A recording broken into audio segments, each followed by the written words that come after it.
Months after copper wire was cut from dozens of Billings streetlights, costing taxpayers thousands in repairs, Billings police say they've identified a suspect. However, tonight that suspect is not behind bars and instead handed a citation. Back in November, copper wire was pulled from streetlight poles all across town. Damien Abushan was cited on April 15th after police say video surveillance caught him stealing copper wire from light poles on 2nd Avenue North on railroad property. Police say they found Abushan with tools to break open light poles, a city padlock, and a backpack filled with copper wire. Now, that suspect only cited with misdemeanor criminal mischief because the value of the stolen wire did not exceed $1,500. Now, this kind of petty crime is raising new questions about the theft of copper wire. How it's enforced and how money is made off stealing it. Q2's Andrea Lutz takes us to a local recycler to get a better idea. Like I-beams or tubing or rebar. Crunching, smashing. This machine's running, that one's running. All of this just another day at Pacific Steel's recycling yard. It's kind of a fun place. Jason Heath shows me it all. Most days. But of all the things people bring in to recycle,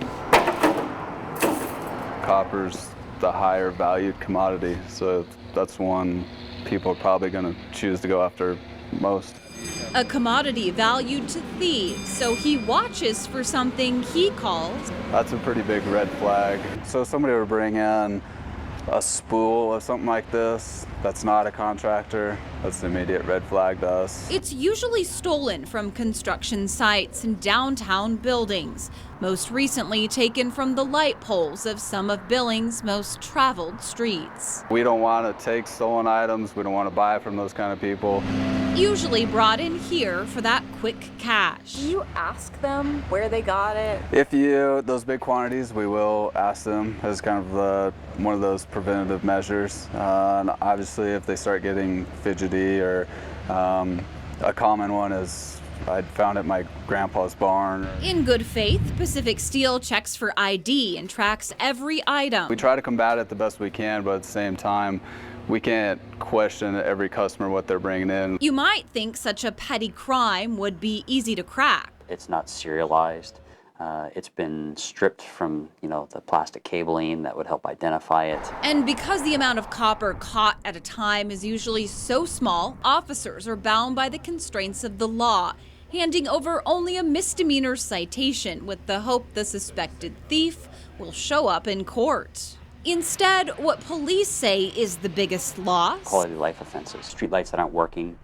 You have facilities that don't have power anymore. It's much like the broken windows theory. Graffiti in a neighborhood. A big flag. So Heath finds himself still watching closely. Once again, very industry specific. For those red flags.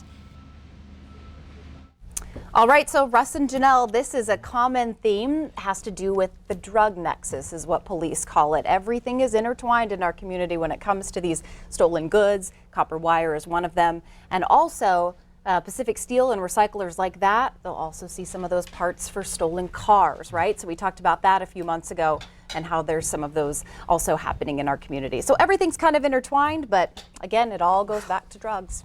All right. Well, thanks so much, Andrea.